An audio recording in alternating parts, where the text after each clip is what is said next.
چھوٹے پورشن کی طرف آتے ہوئے زرشبی نے کوریڈور کی کھلی کداور کھڑکیوں سے باہر جھانکا تو آج پھر سے حیران ہوئیں۔ یہ ان کے مالی کی غفلت کا نتیجہ تھا یا کچھ اور تھا کہ اس موسم بہار میں دیوان ہاؤس کے ہر چھوٹے بڑے لان میں پیلے پھولوں کی کثرت نے عجیب سا فسوں پھیلا رکھا تھا۔ شاید اسی وجہ سے دوپہر کی تازگی میں زرد پن نمایاں تھا۔ وہ پورشن کے لانگ روم میں آئیں تو سامنے ہی ماں بیٹی سر جوڑے موبائل پر کچھ دیکھ رہی تھی۔ پہلے فاخرہ کی نگاہ اٹھی، وہ خوشگواری سے مسکرائی۔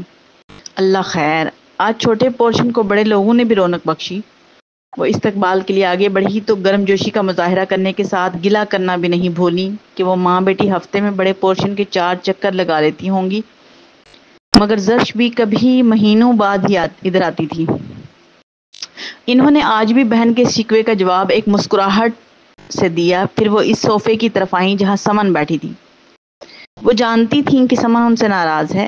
وہ اپنی بھانجی کے اصرار پر اس فریم کے فوٹو کو وہاں سے ہٹا سکتی تھیں، مگر اس کا فائدہ کچھ نہیں تھا۔ اچھا ہوا آپ آ گئیں، ورنہ آج ہم نے بطور خاص آپ کو ایک سرپرائز دینے آنا تھا۔ ہنستی مسکراتی فاخرہ بیٹی کی دوسری طرف آ بیٹھی۔ ان دونوں کے درمیان بیٹھی زرشبی لمحہ بھر کو الجھی۔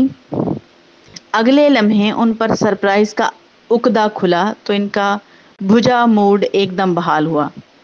ولید جس لڑکی کو پسند کرتا تھا، اس لڑکی نے ولید کی فرمائش پر سمن کو اپنی واٹس ایپ کی تھی۔ اب وہاں دونوں بہنیں ایک ایک پک کا پوسٹ مارٹم کر رہی تھیں۔ درمیان میں پھنسی سمن ان دونوں کے کمنٹس انجوائے کر رہی تھی۔ کوئی تو متاثر کن چیز ہوگی اس میں جو ولید نے اسے پسند کیا ہے۔ ایسا کہتے ہوئے انہوں نے فاخرہ کو دیکھا، پھر اس کے منہ کا زاویہ دیکھ کر انہوں نے بات بدلی۔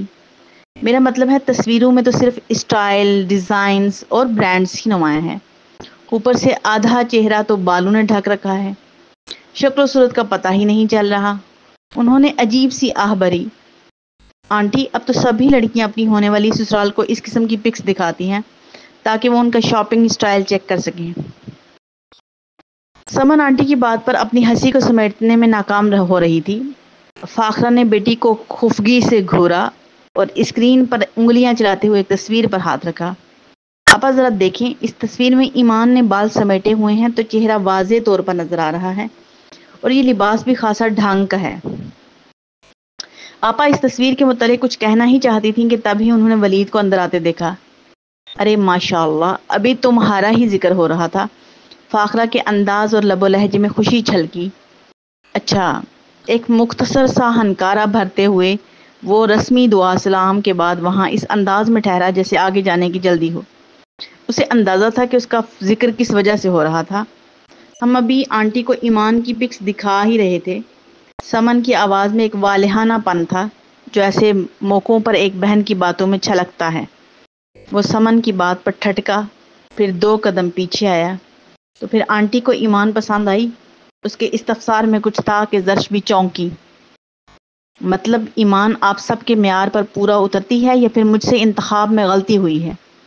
یہ ایک غیر متوقع اور حیران کن سوال تھا، جیسے وہ ایمان سے شادی کا فیصلہ ان کے اختیار میں دے سکتا تھا۔ وہ تینوں اسے دیکھتی رہ گئیں، مگر وہ سنجیدہ تھا۔ میں مانتا ہوں کہ دل اور جذبات کی بھی ویلیوز ہوتی ہیں، مگر ہمیں اپنے خاندان اور فیملی ویلیوز کو بھی یاد رکھنا چاہیے۔ وہ بات کے اختتام پر جس انداز میں مسکرایا تو زرشبی کے ذہن میں کندہ سا لپکا۔ یہ فیملی ویلیوز کا سبق اور اس کی گفتگو کی گہرائی تک اترنے میں انہیں بس ایک پل لگا تھا۔ اب وہ وقت نہیں جب بڑوں کی پسند ناپسند کو اہمیت دی جاتی تھی۔ زرشبی نے اپنے تاثرات محفوظ رکھتے ہوئے حقیقت پر مبنی بات کی۔ اب ایسا اندھیر بھی نہیں مچا آنٹی، آپ اپنے بیٹے سے نا امید ہو گئیں، مگر مجھے آزما کے دیکھ لیں۔ وہ بنا کسی لحاظ کے تڑک سے گویا ہوا۔ زرشبی کے چہرے کا رنگ پھیکا پڑا۔ وہ انہیں کیا جتا رہا تھا؟ وہ ابھی تک وہیں اپنے کمرے کے رخ راہداری پر کھڑا تھا۔ تم نے لنچ آورز میں گھر آنا تھا تو فون پر بتا دیتے، میں تمہاری پسند کا کچھ بنوا لیتی۔ ولید جس طرح اس کی بہن سے مخاطب تھا تو فاخرہ کو بہت آکورڈ لگ رہا تھا، سو اس نے ٹاپک بدلا۔ میں یہاں سے کچھ فائلز اٹھانے آیا تھا، لنچ تک نہیں رکوں گا۔ وہ آگے بڑھتے ہوئے ایک دم واپس پلٹا جیسے کوئی ضروری بات رہ گئی تھی۔ پھر وہ زرشبی کے سامنے آ کر رکا۔ آپ جانتی ہوں گی کہ جو گاڑی قسام صاحب نے ورثہ بی بی کے لیے خریدی تھی، وہ گاڑی تو سیاہ برقع پہنے گیسٹ ہاؤس کے پورچ میں کھڑی ہے، اور گاڑی کی مالکن مٹھی بھر دوپٹہ گلے میں ڈالے جانے کس وجہ سے رکشوں اور ٹیکسیوں میں پھرتی ہے۔ وہ استہزاء سے ہنسا تو زرشبینی سے نہایت تحمل کے ساتھ دیکھا۔ وہ اس سے وہ بات سننے کی منتظر تھیں جس کی وہ تمہید باندھ رہا تھا۔ ہمیں ورثہ کے حلیے یا اس کی ریپوٹیشن سے کچھ سروکار نہیں۔ فاخرہ نے بیٹے کو دبے لفظوں میں ٹوکا کہ زرشبی آج ان کی مہمان تھی۔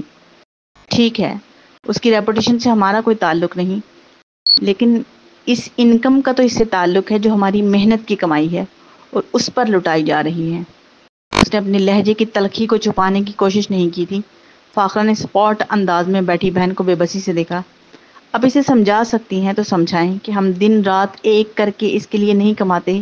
یہ جو سارے شہر میں اس کی ٹیکسیوں کے پیچھے ہماری گاڑیوں میں گارڈز پھرتے ہیں، وہ اس کی خالہ کے بیٹے ہیں نا، وہ گاڑیاں ہوا سے چلتی ہیں۔